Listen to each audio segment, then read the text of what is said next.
Jack Barker trucks. He's been trucking for 40 years.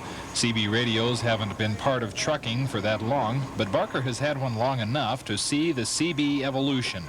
It's the trucker's tradition to use CB radios, which attracts so much attention to Channel 19. The truckers use it, and other CBs listen in on the truckers' chatter, then started using that channel themselves. Now it's so crowded, hardly anyone in populated areas can get a message through on that channel. But on the open road, it's a trucker's territory. My hometowns are coming in sight. If you think I'm happy, you're right. 6 days on the road and I'm gonna make it home tonight. 6 days on the road and I'm gonna make it home tonight. 6 days on the road and I'm gonna make it home tonight. There's another king of the highway, and he uses CB too. Not this fellow, but it was his hat which stuck the name Smokey Bear on state troopers.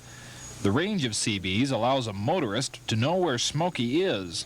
Yeah, we give Smokey reports, but most of the trucks run pretty legal, so, and the Smokies are pretty good with it. They give us a little bit of leeway, okay. However, I feel that the more the Smokey reports come in, more the people are slowing themselves down. Hot 10-4. Yeah, you got a Cleveland going back the other way. We haven't seen a thing from that salty town, okay? There's one thing about it, we never get lost. Never have to worry about that. But don't forget, bears have ears too. Okay, you've got 2 Smokies parked right on the west side of the southbound highway, just south of the Center Street off-ramp in Provo.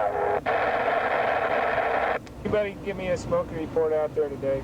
Yeah,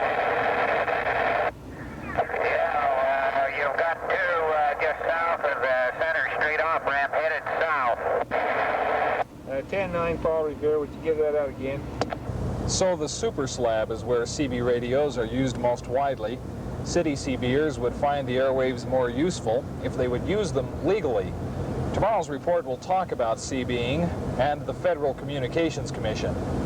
Randy Ripplinger, Newswatch 2, southbound on I-15.